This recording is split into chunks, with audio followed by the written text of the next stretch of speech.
கருவேப்பிலையை வச்சு நல்ல காரசாரமா புளிப்பா ஒரு தொக்கு ரெசிபி எப்படி செய்யறதுன்னு பார்க்கலாமா?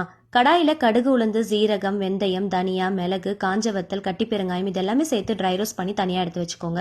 அதே கடாயில கொஞ்சமா நல்லெண்ணெய், ஒரு சின்ன துண்டு புளி, கல் உப்பு, மஞ்சள் பொடி, கூடவே 2 கைப்பிடி அளவுக்கு கருவேப்பிலை நல்லா சுத்தமா வாஷ் பண்ணிட்டு இது கூட சேர்த்து நல்லா ஃப்ரை பண்ணி எடுத்துக்கோங்க. பச்சை வாசனை போற அளவுக்கு வதக்கினா போதும். இப்ப மிக்ஸி ஜார்ல ட்ரை ரோஸ்ட் பண்ணி வச்சிருக்கிற மசாலாவை ஃபர்ஸ்ட் கோர்ஸா பொடி பண்ணி எடுத்துக்கோங்க. வதக்கி வச்சிருக்கிற கருவேப்பிலையை கொஞ்சமா தண்ணி சேர்த்து நல்லா கோர்ஸா பேஸ்ட் போல அரைச்சு எடுத்துக்கோங்க.